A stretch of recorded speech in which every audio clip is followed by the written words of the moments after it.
together. Give a very warm welcome to our two guest speakers today. And Anil Akar. So we're going to learn a little bit more about social media. Just let me get the slides ready.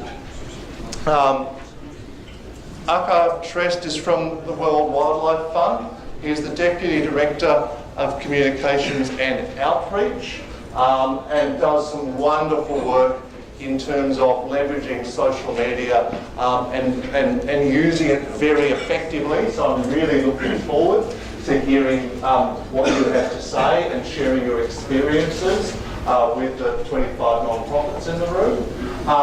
And Anil Akar, I was reading your blog last night. I was very impressed. I'm excited about being able to write in the local language. I just need to learn a bit more. So, but also the types of information and the stories that you raise on your blog are really interesting and very, very influential and worthwhile. So very interested to hear about from your perspective as well, just about how you can use social media to achieve change and for important outcomes.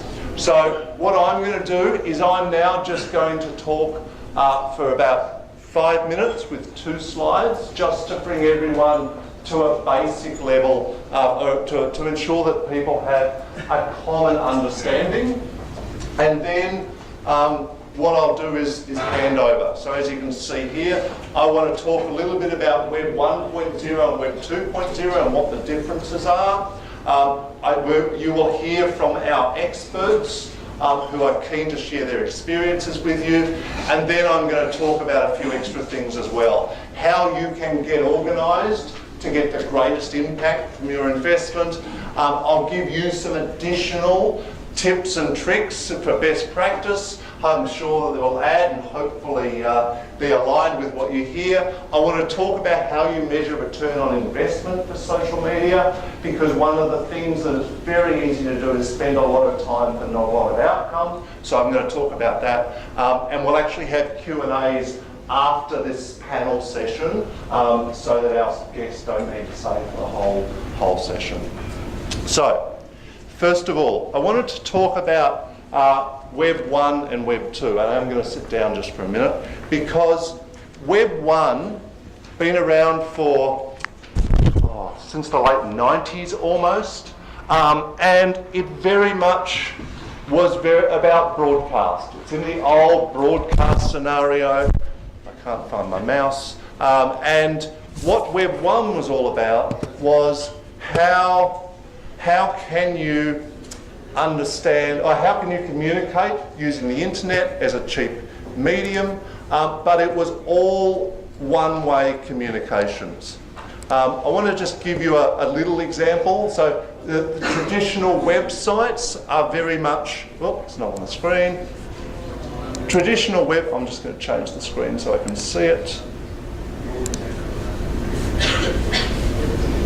Traditional websites are very much Web 1.0, and the big thing from a Web 1.0 perspective, and particularly with websites, is, and here we have Nepal Youth Foundation up, the big thing is think about what you're trying to achieve. It's just a broadcast mechanism, but what are you trying to achieve? So you'll notice here with Nepal Youth, you've got through every page of their site, you've got the donate, you've got the watch, you've got the stay in touch, and add your email address.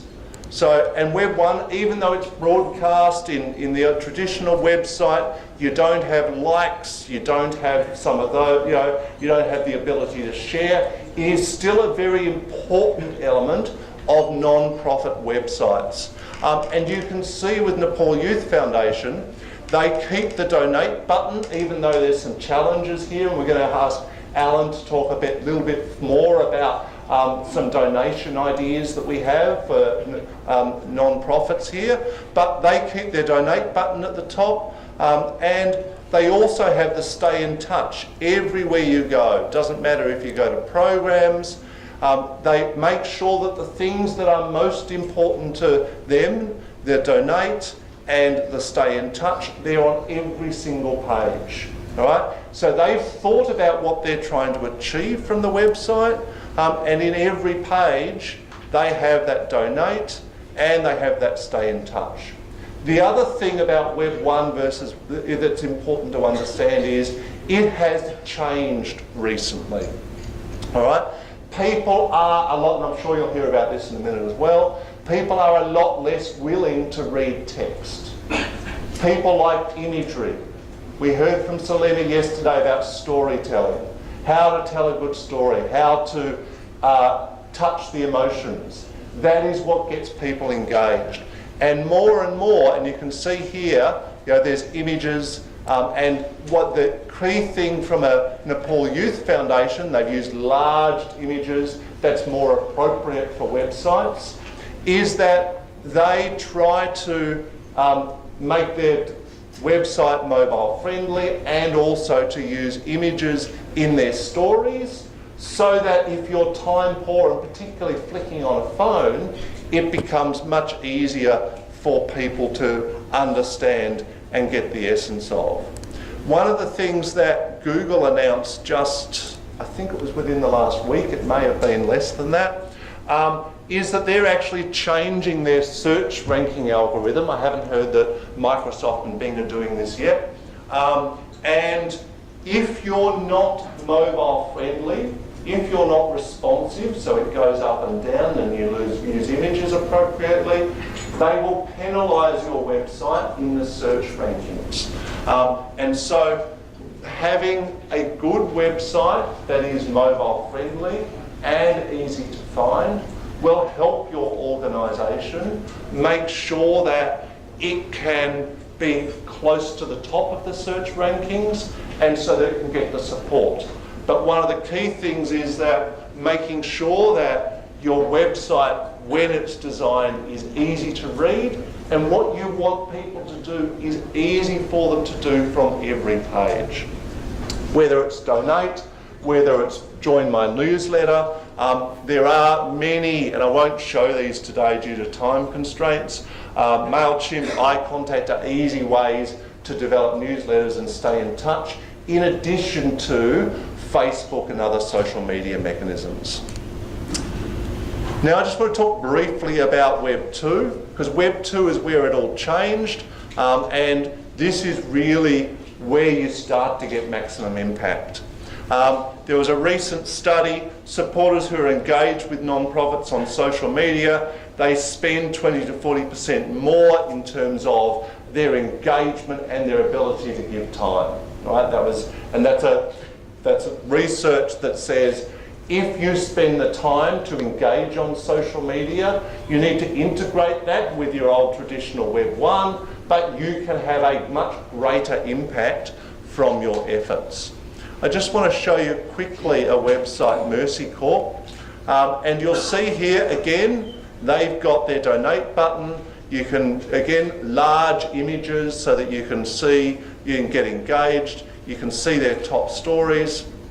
And the really important thing from a Mercy Corp perspective is that they start to integrate their Web 1 and their Web 2. The other thing you can see here, the Facebook, the Twitter feeds, their newsletters are easy to sign up. And the really nice thing from a Mercy Corp perspective is that, again, their use of images, their use of, I'll just click and hopefully it'll come good, and there we go, and their use of stories. And what they do is they actually post a lot of these stories on their social media channels, they channel them back to their website, and then that allows them to join them up in terms of volunteers or donations to get them effectively engaged.